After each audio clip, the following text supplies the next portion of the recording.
Good morning, students. I am Prasanna, Assistant Professor at Tiruthangal Nodar College, and in this PPT I have shared some lessons from first year syllabus. So, Unit 1, I have taken Still Here by Langston Hughes.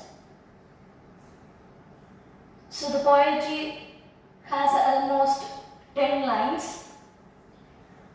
And it is about African American sufferings under white supremacy. So the author has nailed his important points about the dominative society that has resulted in his frightened, that is, I've been scared and battered. So in this line, he has given how the African American has felt being afraid of the supremacy and battered. The word batter refers to how his character changed into some other humble and frightened character. And my hopes the wind then scattered. So because of the supremacy and suffering, his beliefs gone away. That is the word scattered refers here. And in the third line, snow has frisked me, sun has baked me. So this all refers to all the physical suffering the Afro-American went under during white supremacy, that is in the fields of American people. The black people has to work and they gone under frozen, chillness and the hotness of the sun. And in the fifth line, looks like between them they have done. Here he has given the word them in EM without showing its full word. So stop laughing and stop loving, stop living, but I don't care, I am still here. So here he says that all these sufferings are meant to make them stop laughing anymore and stop loving, and the suffering are meant to make him stop living.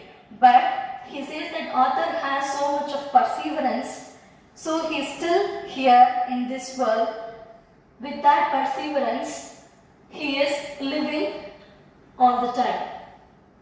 So here the word frisk and them and laughing, loving and living shows the error in grammatical usage. So this is how Langston Hughes shown his enmity against Americans. So let's move on to the next thing.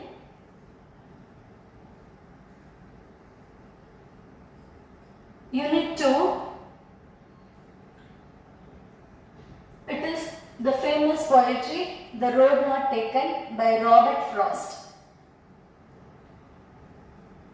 So the poetry is about options. So the narrator is walking through a road. For example, two roads diverged in a yellow wood. So he is walking through a road that diverged near a yellow tree. And sorry, I could not travel both. So he could not travel on both the roads. So he has to make some option at that time. He has to choose one option. And be one traveler, long I stood and looked down one as far as I could to where it bent in the undergrowth. So at that time, because he has two options, the author has to stand and think of how to choose the best one. Then took the other as just as fair and having perhaps the better climb, because it was grassy and wanted wear, though as for that the passing there had warned them really about the same. So both the roads are different. One is used by so many people and the other one is not that much, not used that much, that is grassy. So he has to make an option. And both that morning equally lay in leaves, no step had trodden black. Oh, I kept the first for another day, I yet knowing how way leads on to way, I doubted if I should ever come back.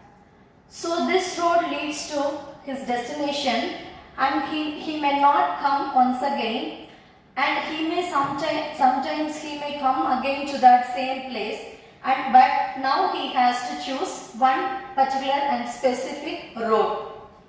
I shall be telling this with a sigh. Somewhere ages and ages hence, two roads diverged in a wood, and I took the one less travelled by, and that has made all the difference. So at the end of the poetry, the author says that he has taken the less travelled as his option, and that make his life entirely different from others. So that made all the difference. That is the meaning of the final lines. So made all the difference means he is different from others because he has selected something different from others. That is an unused part.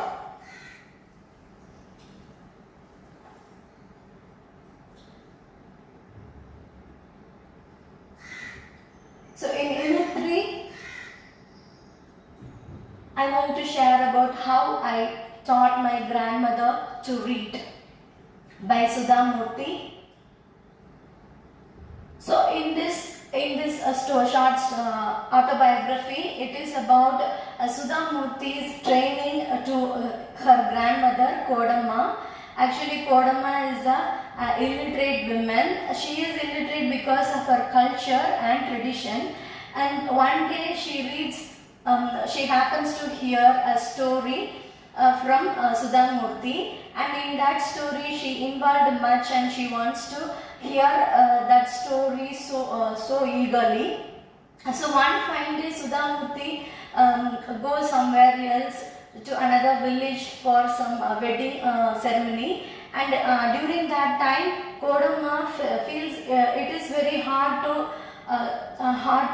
wait for the story, so she wants to learn Kannada, and so she approaches Sudha Murthy to learn that language, and finally she learns that language by the guidance of Sudha Murthy, and the story ends like this. So it is about how a woman who is illiterate from her childhood is learning a new language that may be her native mother tongue, and at the end of her life, that means at an old age. So that is giving confidence to so many people.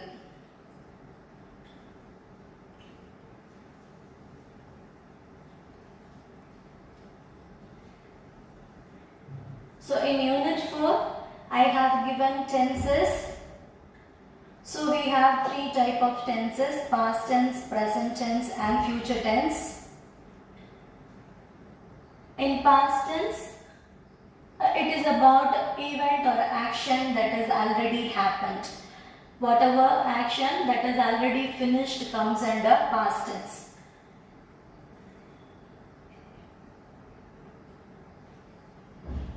So here we have the form of simple past, past continuous, and past perfect and past perfect continuous.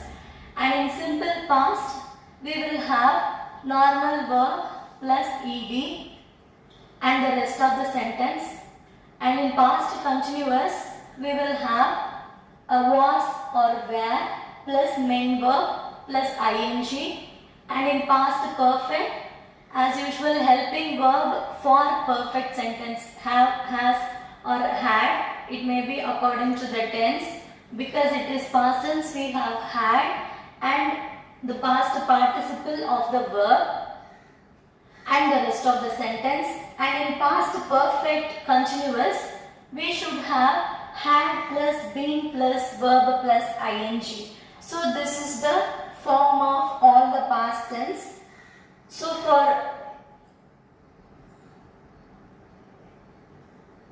So for the past tense, I have given some examples. Marcel finished his speech. So here I have given finished. That word refers to that a simple present tense. That is, the sentence is in simple present tense because we have only one verb, that is in past tense V2, finish plus ed. That is we have, so it is called as past. It is past tense. We have to identify like that. So here in this question, did they go to the hospital? So in this question we have a word. Did, that is a helping do form verb, and here we also have go, that is also a verb, but we have to consider did as a main verb, not a main verb, even though it is a helping verb that defines the tense of this sentence. So here did is in past tense, so it is considered as past tense. So Nandini and Padmini were talking about you. So in this sentence we have a helping verb where and a verb plus ing. So this is in past continuous. So Salim had found the keys before his parents found out about it. So had found, here we have a had for past perfect and found a past simple past tense. So we have to identify this as a past perfect sentence. So here again Salina found out that Trinita had not been taking her. So here we have a simple past found and the word had not been taken. So here past perfect continuous as it is having had been plus a verb plus ing. Even though it has a word not, we should consider the helping verb and been and plus the verb, main verb. So didn't you know about this incident? So here also we have not, but we have to consider only the word did, and it is also a simple past tense. So let's move on to this is past form, past participle and present form of some verbs, main verbs. And in present tense, the action that is taking place are called as present tense. It usually refers also to the habitual action. So here we have simple present tense, that is subject verb in the basic form, and present continuous, that is subject plus helping verb, present helping verbs and main verb plus ing. And in present perfect tense, in that we have a helping verb, that perfect helping verb have or has, with that the past form and then participle of the main and past participle of the main form and present perfect continuous. In that we have to use have or has plus be plus verb plus ing. So here I have given some example for present tense. So Theo sings wonderfully. Here the main verb is sing. It has yes and it is the present form for singular verb subject, and so it is considered as present, simple present. And Marley and Nova are on the way to the park. So here are on the way to the park. Are here refers to the position and it is not a helping verb here. There is no main verb and we have to consider this as present form, simple present, because are is in present. And does Rachel dance? Here does refers to this. Does is in simple present form. So we have to consider this sentence as simple present. And Naveen is practicing for the annual day. Here we have the helping verb is and practicing. Practice plus ing. So this is in present continuous. So the main verb is coming with ing. So we have to consider this as present continuous. Ronnie has kept this notebook for so many years. So here we have the helping verb has and kept, that is past participle of keep. So we have to consider this sentence as, because it has the word has in simple present tense and plus the past participle, we have to consider this as present perfect. And one more thing that we have in simple present tense is it has been raining for quite some time now. So in this has been raining. So here we have the helping verb has, that is a perfect form, and been and plus ing. So rain plus ing we have. So we have to consider this as present perfect continuous. So let's move on to future tense.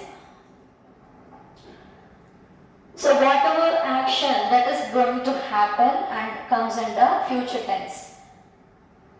So as we have in past and present, we have the same 4 types in future tense also.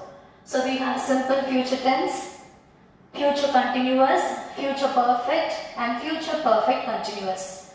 So in simple future, we have to add one auxiliary verb plus the main verb. So it may be will come. For example, it may be will come. A future continuous. So for future continuous, we have to use a helping verb, that may be any modal verb plus be plus the main verb plus ing. So in future perfect tense, we have to use the form of the main verb plus the rest of the sentence. And in future perfect continuous, we should use the helping verb will plus have plus be plus the main verb plus ing. So here I have given some example for the future tense. Navya will write a song for the sectionals. So will write. So here we have a word will plus write, that is an auxiliary verb will, and with the main verb write. So this sentence is in simple future. So Catherine will be coming. So here we have be plus ing with the usual future form will, and we have to consider this as future continuous because it has be plus ing. So and then we have Bharat will have left work by now. So here we have will plus have, and we have to consider this sentence as future perfect as it is having the perfect tense clue have. And will he be studying for tomorrow's exam? So it is again a future continuous, and they will not have performed at the concert.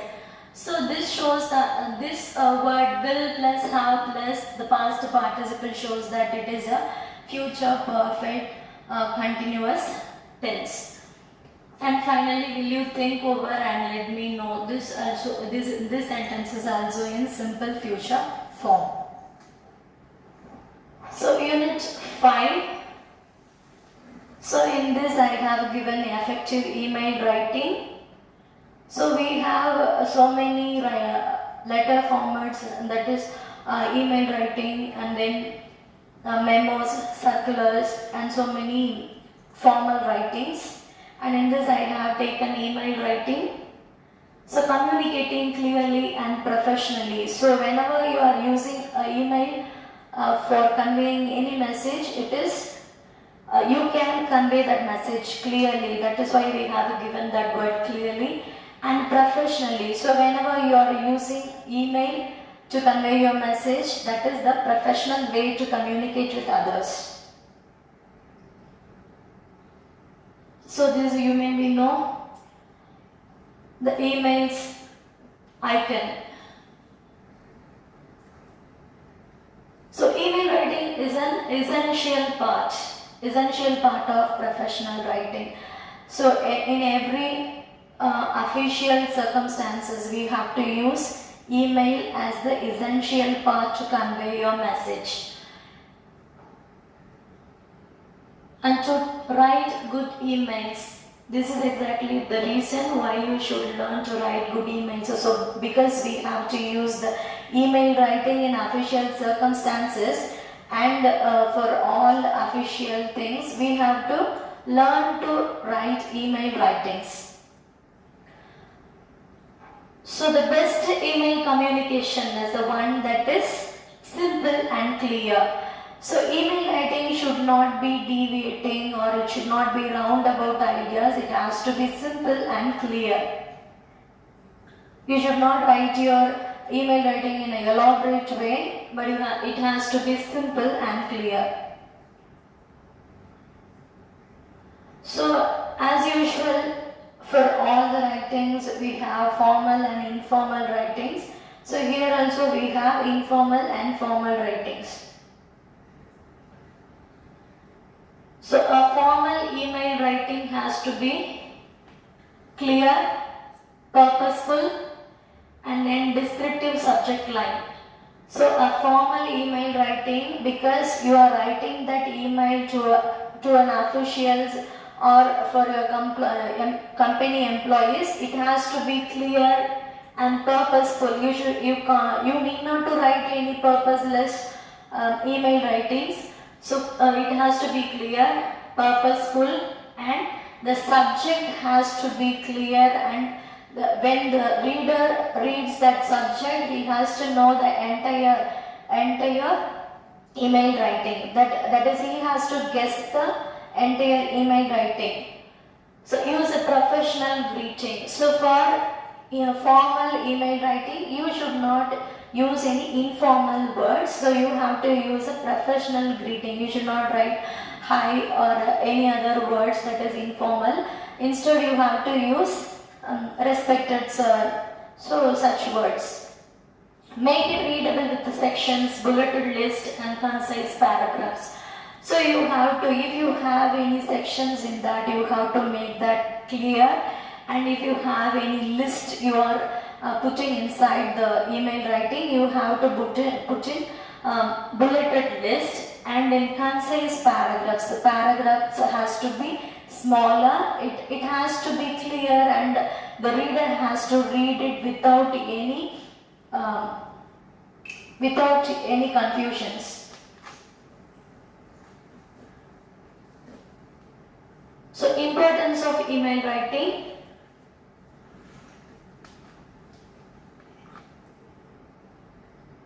So why email writing matters means because it is useful for official circumstances. And professional image, it gives you a professional image. If you are contacting through email, it will give you a professional image. And in a clear communication, it is useful for communicating clearly. And time saving. Instead of going to every bench and every desk and informing them, you can use email as an easy way to convey your message to all the people at a minimal time. And in permanent record, it is a record that you can make an evidence of. So you can use CC as an evidence, and you can even show your original mail as a record. And these are the key principles of email writing. These are the tips to write an email writing in an effective way. So we have to make it clear, that is clarity, conciseness, and courtesy and correctness. So these are the important key points we have to concentrate on while we are writing an email writing. And email structure. So you have to, because you are having email writing as a question in your syllabus, you have to get to know about these things. For email structure, you have to know that you should write all these things. So it may be according to the valuator, you get marks for all these things. And sender's mail ID, that is the important thing. So in that you have to put your mail ID. and recipient's mail ID. The recipient mail ID is maybe your friend or an employee, maybe some other person. And subject line, that has to be in short, and it has to give the entire content is about, what the entire content is about. And salutation, it is respected sir or hi or any type of salutation. It is according to the email writing you are writing. If you are writing in a formal way, you have to use respected sir, like that. And if you are writing it to your relation or your friend, you have to you can use hi, hello, and dear, and so on. So body, that is content of the email writing. That is in that you have to give your main content that you want to discuss with others, that is you want to convey with others. And in closing you can write thank you, or thank you, or with regards, or see you later, like that. And in signature you have to again write your name,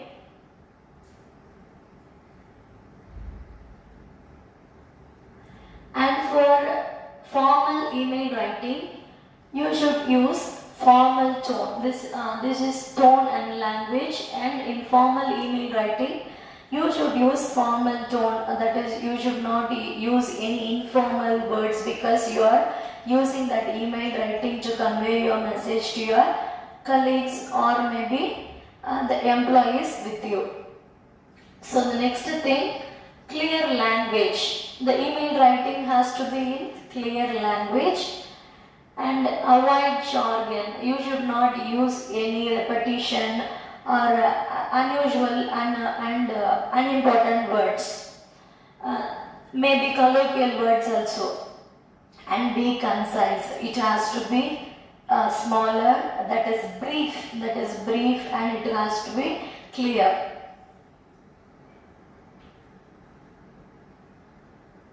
So email etiquette, we have some etiquette in writing emails, that is use proper greetings. So you have to use proper greetings according to the person you are writing that email to.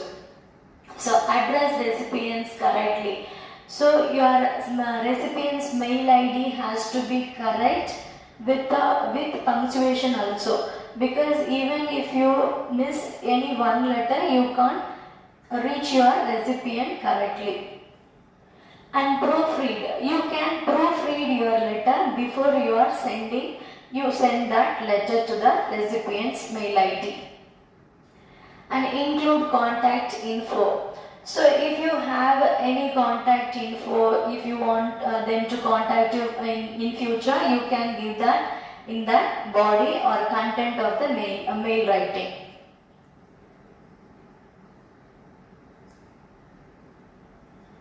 So here we have some grammatical errors that usually happens while writing email writings. So these are grammatical errors, incorrect attachments, typos, forgotten attachments. It may be you have to check the attachment before you are sending that email to other person.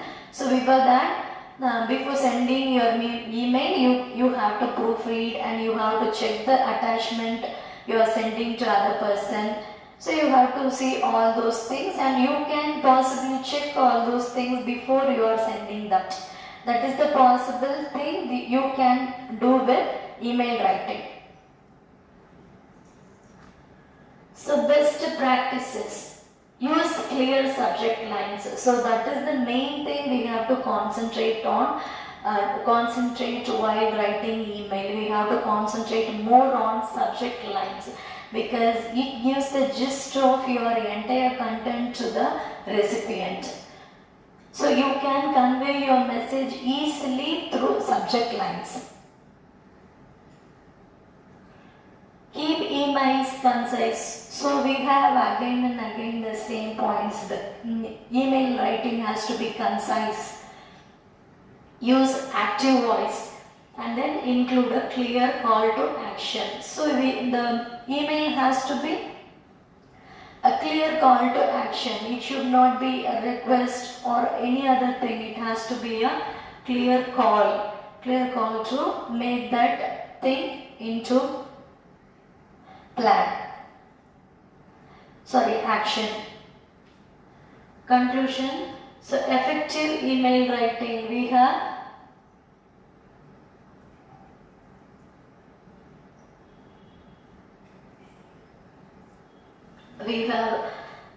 effective email writing. So in that we have to write how we have to write the email writing in an effective way. That is, we have to make it concise and clear, and we have to write it with a formal and specific words. So even if you are writing a letter, the words has to be specific, and that makes the plan to come into action. So the next thing, key takeaways, call to action, and then improve their email writing skills, and so on.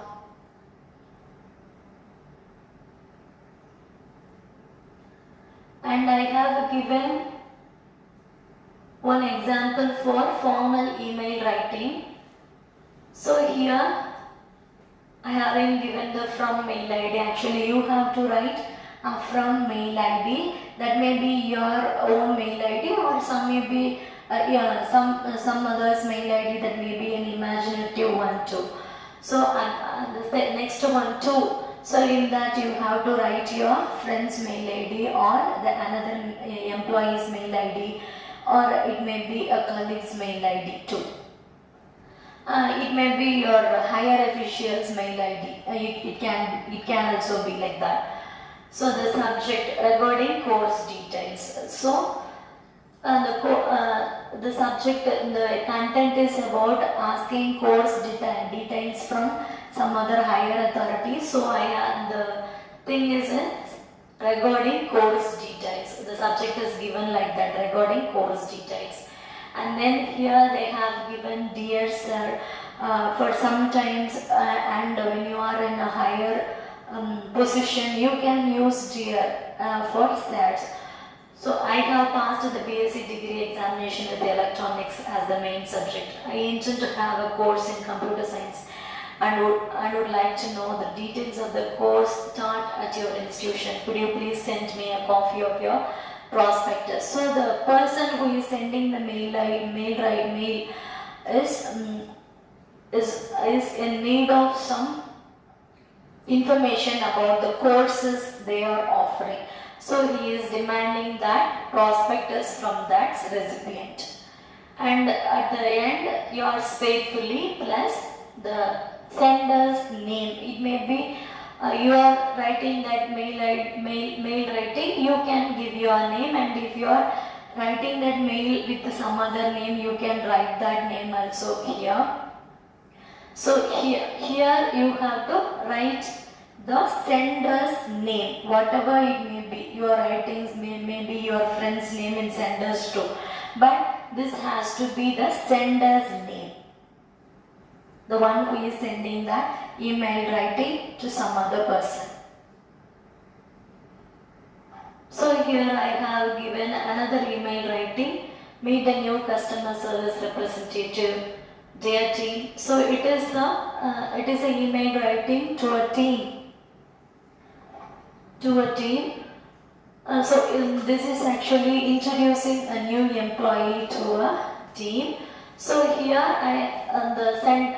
sender's mail ID has to be there, and below that I have given two recipients' mail ID, and subject I have given the gist of the content, meet the new customer service representative, and dear team, because it is a team. The sender is sending this email to a team. So here we have this word, dear team, and I am pleased to introduce you to the particular person's name, and who is starting today as our customer service representative. She will be providing technical support and assistance to our users and make sure they enjoy the best experience with our products.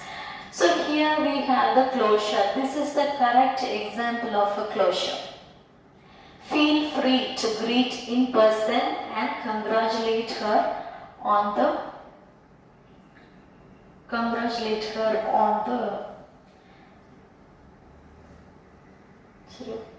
informal email writing. So here I have given an example for informal email writing. So email, as usual, you have to write sender's mail ID and to mail ID, that is recipient's mail ID. The mail ID you might be knowing that email address of a particular person. For example, sasireka123@gmail.com. So it should not be the same. You have to write a different mail ID for the sender and different mail ID for the two. That is recipient's mail ID.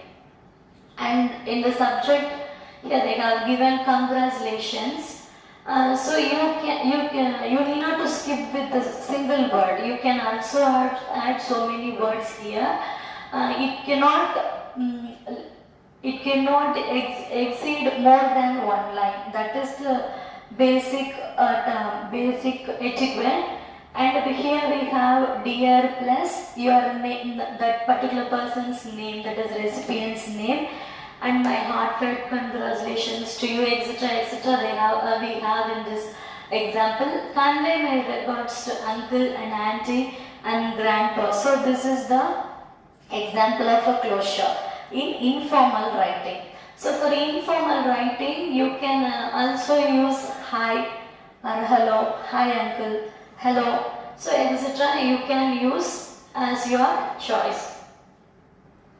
So here we are closing the letter by regards with your name. So here you have to write your name. So conclusion. So I want to conclude this email writing with this. You use professional emails for many aspects of your professional life. From communicating with your manager to reaching out to a potential employer, networking, contact, or anyone connected to your work.